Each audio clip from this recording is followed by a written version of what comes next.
So Helldivers 2 has just reached an all-time peak of getting 250,000 players on Steam. That is absolutely phenomenal. That is actually groundbreaking. You gotta keep in mind, this is a small studio. They only have like roughly like 100 employees from what I've been told and what I've heard.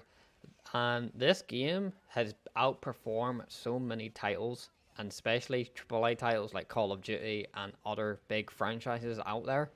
But the thing about this game, it's so polished and it's so well made that it actually feels like a AAA title. So let's go back to the very beginning of Helldivers 2's launch. So whenever it launched alongside PlayStation 5 players, it only had 74,000 players on Steam. Still pretty damn good for Sony because it was actually their best console game to be sold for Steam. It actually beat their big titles like God of War. So they did very good on that part.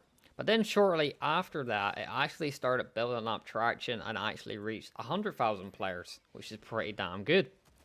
And then shortly after it reached 100+K players, then it shortly reached 162K players.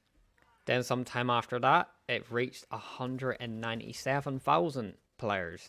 Then shortly after that, the game reached 200+K players, which was phenomenal. And then shortly after they reached 200K players, they actually reached 218,000 players. Then after that, that was only a couple of days ago. Now it's reached 250K players. That's an all-time peak for Helldivers 2, which is absolutely crazy to think about it from a small studio. And this just proves that live service games aren't necessarily the problem.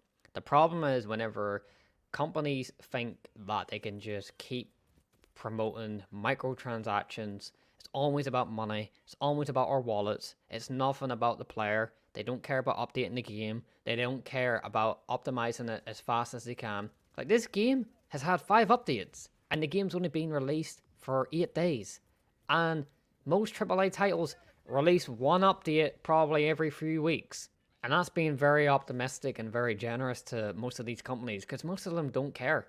Most of them just care about their wallet. They care about growing the business. They care about the consumers' money. They don't care about the actual game. They don't care about the people playing the game. They don't listen to the players. They don't engage with the players. The developers actually actively talk to the consumer on Twitter or X, whatever you want to call it. And I love that. It's very admirable. And especially whenever they keep updating the game, they take accountability. They say that we need to earn your microtransactions. We need to give you guys free content. The game's just banging. But let me know your thoughts about Helldivers 2 in the comments down below.